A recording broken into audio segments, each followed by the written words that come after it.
ты уже узнал, что твое тело зевает без твоего разрешения, а иногда забывает, как дышать и глотать одновременно. Вот и третий случай. Несколько раз в неделю, без голосования, без предупреждения, все твое лицо содрогается, глаза резко захлопываются, легкие выстреливают порцию воздуха через нос, и примерно на полсекунды ты полностью, непроизвольно не контролируешь собственную голову. Ты называешь это чихом. На самом деле это один из самых быстрых, самых точно выверенных рефлексов твоего тела, и почти все, что ты о нем думаешь, включая якобы скорость в 100 миль в час, неправда. Начинается с малого. Пылинка, крупинка перца, случайный волосок, что угодно, что коснется чувствительной слизистой внутри носа, и тройничный нерв, тот же самый нерв, что отвечает за большую часть чувствительности лица, посылает сигнал прямо в специальный чихательный центр в стволе мозга. Он не спрашивает твоего мнения. Он не ждет, пока ты осознанно заметишь раздражение. Решение чихнуть принимается полностью ниже уровня мыслей, той частью нервной системы, которая существует ровно для этой задачи. Небольшое отступление, потому что этот факт постоянно путают в интернете. Морские игуаны – единственные ящерицы на Земле, которые кормятся в океане, знамениты тем, что чихают солью из носа драматичными короткими залпами. Выглядит точь-в-точь как чих, но это не он. Их водорослевая диета дает им куда больше соли, чем рептилия способна вывести через пот, так что у них развилась специальное железо рядом с ноздрями, которое просто выстреливает концентрированным солевым раствором, избавляясь от излишков. Никакого тройничного нерва, никакого раздражителя, никакого чихательного центра в стволе мозга, просто очень убедительный случай анатомической путаницы.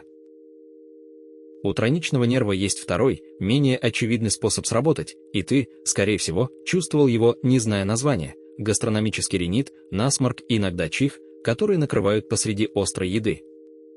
Капсаицин – вещество, из-за которого жгутся чили, запускает не только вкус, он напрямую активирует те же рецепторы тепла и раздражения на нервных окончаниях в носу и рту, обманывая носовые ходы, заставляя их реагировать так, будто только что появилось что-то по-настоящему раздражающее. Это не аллергия, и это даже не совсем про вкус. Это ровно та же самая аварийная система очистки, просто она отвечает на вызов, который пришел с твоего ужина, а не от облака пыли. Как только чихательный центр принимает решение, хореография почти идентична глотательному рефлексу из эпизода про удушье, только в обратную сторону. Ты делаешь резкий, глубокий вдох. Голосовые связки и надгортаник резко смыкаются, полностью перекрывая дыхательные пути, пока мышцы груди и живота сильно сжимаются против этой закрытой двери, наращивая давление в легких, как во встряхнутой бутылке с еще закрытой крышкой. Только когда давление поднимается достаточно высоко, все разом освобождается, связки открываются, и воздух, который ты держал, выбрасывается взрывом через нос и рот, унося с собой исходный раздражитель. В этом весь смысл, не случайный спазм, а специально спроектированное уведомление о выселении для всего, чему тут не место. И если одного чиха редко хватает, это не сбой в теле, это тот же самый рефлекс просто запускается заново, потому что первая попытка не до конца убрала то, что его вызвало. Раздражение высвобождает вещество под названием гистамин, которое поддерживает сигнал по нерву активным, пока слизистая не успокоится, поэтому чих повторяется, пока не сработает. Сколько раз подряд чихаешь именно ты, довольно индивидуально, зависит от формы носа, чувствительности и просто генетики, поэтому одни чихают один раз и забывают об этом, а другие каждый раз надежно выдают целую очередь, как маленькую связку петард. Если тебе кажется, что ты сейчас часто чихаешь, в младенчестве ты чихал куда более постоянно, и никого это не беспокоило. Носовые ходы у младенца драматически меньше, чем у взрослого, а значит, забиваются они гораздо легче, от слизи, от молока, от обычной домашней пыли. А поскольку новорожденные дышат в основном именно через нос, прочистить этот проход для них не по желанию, как иногда кажется взрослому. Чихать десяток и больше раз в день считается абсолютно нормальным для здорового новорожденного. Это не простуда. Это просто гораздо более узкая труба выполняет ту же самую работу по обслуживанию, что и у тебя, просто намного чаще. У собак есть свой странный вариант, который вообще не тот же самый рефлекс, а обратный чих. Вместо того, чтобы воздух вырывался через нос наружу, собака резко втягивает воздух внутрь, замирая с вытянутыми головой и шеей, издавая громкий, гудящий всхрап, который для хозяина, столкнувшегося с этим впервые, звучит так, будто собака давится или у нее какой-то приступ. Причина – спазм мягкого неба, обычно из-за легкого раздражения, И, несмотря на то, как это выглядит и звучит пугающе, ветеринары считают это почти всегда безобидным и проходящим самостоятельно, а обычно меньше, чем за минуту, а собака чувствует себя совершенно нормально и и сразу после. Чаще всего это встречается у пород с короткой, приплюснутой мордой, таких как мопсы и бульдоги, у которых и так сжато анатомическое пространство в носоглотке. Ты почти наверняка слышал, что чих летит со скоростью 100 миль в час. Это неправда. Когда исследователи реально измеряли воздух, вылетающий из настоящего чиха, число оказывалось ближе к 10 милям в час, бодро, но совсем не сверхзвуково. Когда телешоу Mythbusters оснастило датчиками скорости настоящих людей, их самый быстрый зафиксированный чих не дотянул до 40 миль в час, совсем не близко к цифре, которую продолжают повторять как установленный факт. Впрочем, путаница возникла не на пустом месте, она выросла из реального, более позднего исследования, которое сплющили до более цепляющего заголовка. Физик из MIT с помощью скоростной съемки показала, что чих вообще не ведет себя как простой распылитель отдельных капель. Он вырывается единым, турбулентным газовым облаком, и это облако способно унести самые мелкие капли внутри себя гораздо дальше, чем кто-либо ожидал, до 8 метров в ее лабораторных кадрах, далеко за пределы старого допущения, прикрой чих, 2 метров достаточно. Где-то между «облако уносит капли впечатляюще далеко» и «сам чих летит со скоростью 100 миль в час» история упростилась до мифа, который никак не хочет умирать. Вместе с давлением и выбросом воздуха мозг во время чиха отдает еще одну команду – закрыть глаза. Это по-настоящему непроизвольно, встроено прямо в тот же рефлекс, но вот честная часть, точная причина, зачем тело вообще это делает, на самом деле изучена плохо. Возможно, это побочный эффект, просто мышцы лица, которые срабатывают вместе при любой крупной лицевой судороге, а не что-то, что эволюция отобрала специально. У исследователей нет четкого, устоявшегося ответа, и стоит честно об этом сказать, вместо того, чтобы придумывать аккуратное объяснение, которое звучит лучше, чем «мы пока не уверены». И раз уж об этом зашла речь, старая школьная страшилка про то, что глаза выпадут, и если чихнуть с открытыми глазами, абсолютная неправда, и ее стоит развеять окончательно. Между давлением внутри носа и горла и пространством за глазами физически нет никакого прохода, чихание вообще не создает давления рядом с глазницами. К тому же каждый глаз удерживают на месте 6 отдельных мышц.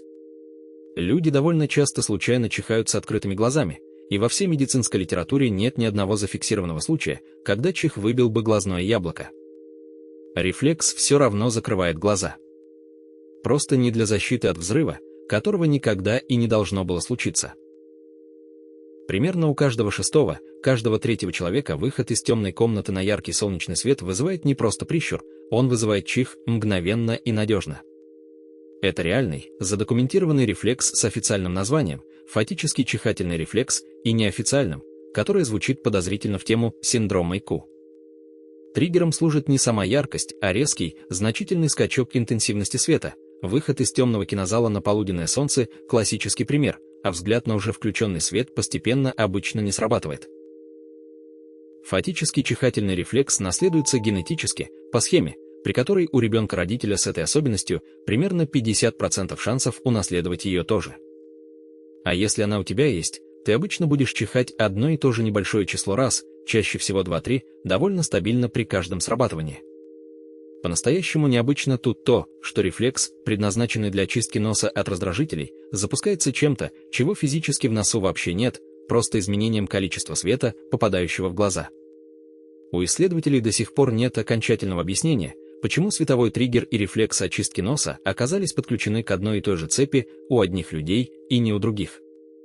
Крупные генетические исследования в США, Китае и Японии независимо друг от друга нашли один и тот же конкретный участок ДНК, связанный с этим признаком, редкий случай, когда такая специфичная особенность поведения подтверждается настолько стабильно в самых разных популяциях. Ты, возможно, замечал, что сердце будто пропускает удар прямо в момент чиха. На самом деле оно не останавливается, но и ощущение не выдумано. Чихание запускает настоящий нервный ответ через блуждающий нерв, тот же длинный нерв, что помогает регулировать частоту сердечных сокращений, и на долю секунды он может немного растянуть промежуток между двумя ударами сердца, прежде чем ритм снова встанет на место. А поскольку следующий удар после этой паузы обычно приходится чуть сильнее, ощущение получается почти как остановка и перезапуск. сердце на самом деле никогда не останавливается. Оно просто ненадолго меняет интервал, а твоя собственная нервная система выдает тебе слегка драматизированный отчет об этом. Вот деталь, которую большинство людей никогда сознательно не замечали. Ты не чихаешь во сне, даже на самых глубоких стадиях, даже если в воздухе пыль. Именно во время быстрого сна, REM, мозг намеренно отключает большую часть произвольной мышечной активности, чтобы ты не разыгрывал свои сны телом, и то же самое отключение, судя по всему, выводит из строя мышечный механизм чихательного рефлекса заодно. Нервный сигнал от носа технически все еще может доходить до ствола мозга, просто у него больше нет мышечного согласия довести дело до конца. То, что ползает у тебя рядом с носом в 3 часа ночи, получает временную амнистию, которую твое тело никогда бы не дало ему в состоянии бодрствования. Раз уж речь зашла о давлении, которое создает этот рефлекс, врачи задокументировали реальный вред от попыток его подавить. В 2018 году 34-летний мужчина в Великобритании попытался полностью остановить чих, одновременно зажав нос и плотно сжав рот, заперев все накопленное давление без единого выхода. Он почувствовал хлопок шеи, она опухла, изменился голос, а рентген показал, что воздух продавило в мягкие ткани горла и груди, попутно порвав небольшое отверстие в задней стенке глотки. Он провел неделю в больнице на зондовом питании, пока рана заживала. Заключение врачей звучало настолько прямо, насколько вообще бывает в медицинской литературе: перекрывать одновременно нос и рот во время чиха опасно, и этого следует избегать. Почти в каждой культуре существует какая-то обязательная реакция на чих, и эта привычка гораздо старше современной медицины. Во многих древних традициях считалось, что чих ненадолго отделяет душу от тела, маленькая, опасная брешь, в которую якобы могли проскользнуть злые духи, или через которую могла случайно выскользнуть сама душа. Произнести какую-то версию «будь здоров» работала как маленькая словесная печать, быстро наложенная, прежде чем что-нибудь опасное успело бы воспользоваться этой брешью. Версия, которую ты, скорее всего, слышал, связана с чумой. Папа Григорий I во время вспышки в Риме в VI веке якобы приказал благословлять на месте всякого, кто чихнет, потому что чих часто был одним из первых видимых признаков того, что человек заразился. Отличная история, и она, скорее всего, апокрифична. Историки обычно не могут подтвердить, что все произошло именно так, как это пересказывают. Что правда в любом случае, в те века, когда чих и кашель действительно могли означать, что человек умирает, а медицина почти ничего не могла предложить, короткое благословение было одной из немногих вещей, которые случайный свидетель вообще мог дать. Привычка пережила чуму. Ты, скорее всего, до сих пор делаешь это на чистом рефлексе, точно так же, как сам чих. Конкретный совет чихать в локоть, а не в ладони, гораздо моложе, чем «будь здоров», но растет из того же самого базового инстинкта. Чих как-то влияет на людей вокруг, и этим стоит осознанно управлять.